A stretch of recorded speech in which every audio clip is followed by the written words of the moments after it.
sedikit menggeser tubuhnya mendekat pada Gabriel ketika merasa jarak yang diberikan sangat jauh. Lalu menepuk pelan bau kokonya yang sontak membuat Gabriel sedikit tersentak. Kenapa sih? Kau ini mengagetkanku tahu. Gea mengeluarkan cengirannya untuk kemudian menyodorkan buku catatan yang dia bawa ke hadapan Gabriel. Ini jadwal Bapak, masih ada 3 pertemuan dan waktu kita sangat minim. Apa tidak seharusnya kita hubungi mereka dan bersiap-siap? Coba sebutkan siapa lagi yang harus kutemui.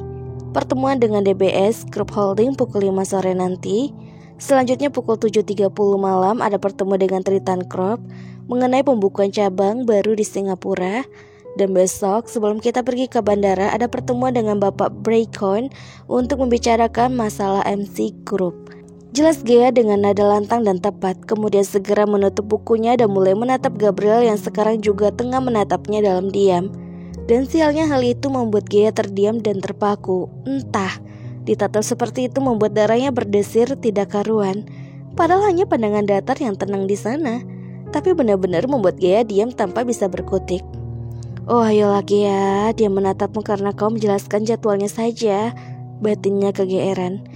Tiba-tiba Gabriel menjentikkan jarinya dan mengangguk, membuat kontak mata mereka terlepas dan Gea merasa lega mengenai itu.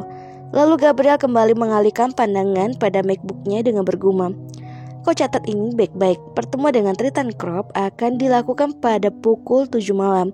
Kemudian DBS Group Holding juga meminta pengunduran jadwal dan sudah disepakati diadakan besok pukul 10 pagi.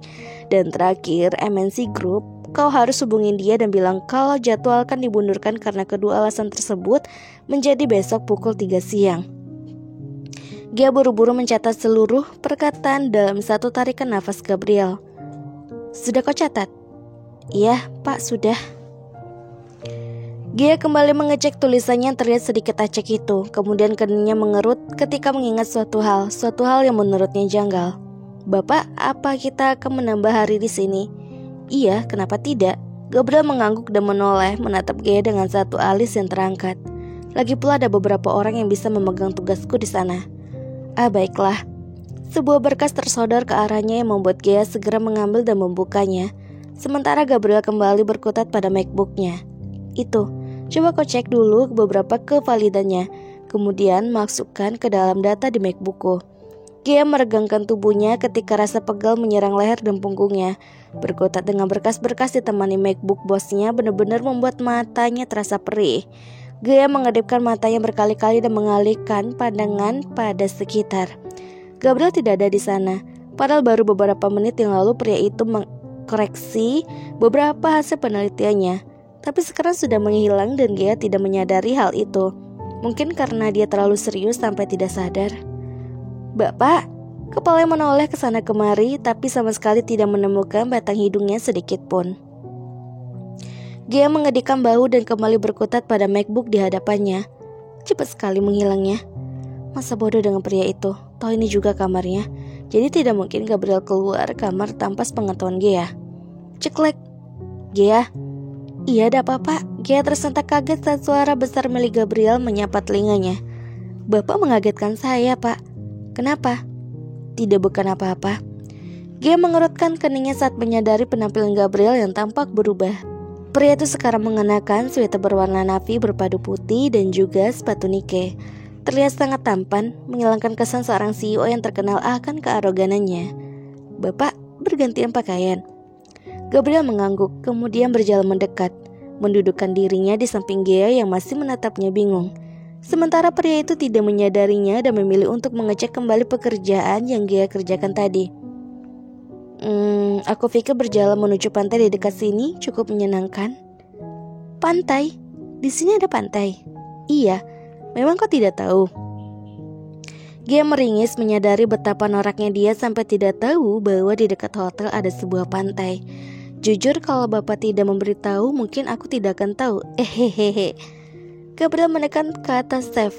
Setelah itu men-shutdown MacBook-nya ketika beres mengecek seluruh pekerjaan Gea. Oke, semua sudah benar, jadi tidak perlu ada yang kita bahas lagi. Sekarang kita pergi. Kemana Pak? Gabriel mendali kesal setelah selesai membereskan beberapa berkas dan juga memasukkan MacBook yang dibantu dengan sigap oleh Gea. Kita akan ke pantai. Kau tidak dengar apa yang ku bilang tadi?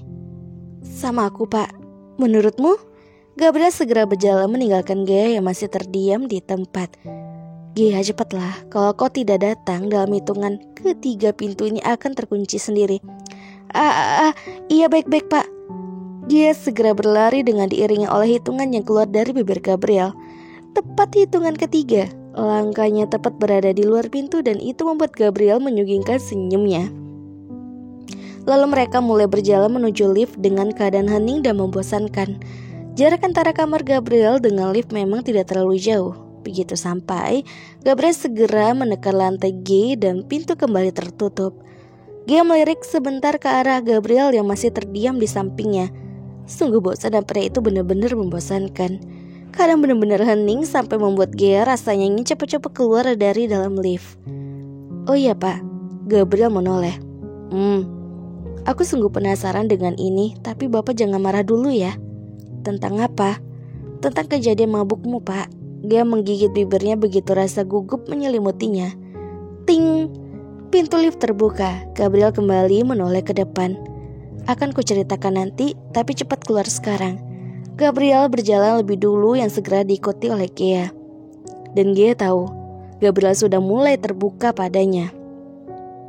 Langkahnya berhenti di lampu merah khusus pejalan kaki. Mata indah Gea menatap ke seluruh penjuru jalan. Jalanan tampak ramai oleh lalu lalang mobil, orang-orang yang beraktivitas, dan juga beberapa pertunjukan yang mampu membuat matanya sedikit berbinar. Singapura benar-benar indah dan rasanya Gea ingin terus berada di sana. Lampu perjalanan kaki sudah berubah menjadi hijau. Dengan begitu Gabriel, Gea, dan beberapa orang yang hendak menyeberang segera berjalan. Kau bertanya padaku alasan kenapa aku mabuk saat itu. Gea mengangguk mengiyakan. Iya. Kau yakin ingin mendengarkan hal ini? Gea kembali mengangguk tanpa berniat menjawab. Gabriel menyugingkan senyum paksanya, menunduk sebentar kemudian kembali menatap jalanan di hadapannya. Ini karena dediku. Memang kenapa? Dia menelponku untuk membahas masalah perjodohan. Dan ini sudah kesekian kalinya dia membahas hal itu.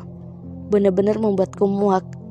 Gabriel mengembuskan nafas, kemudian menatap wajah Gea yang terlihat sedikit kaku.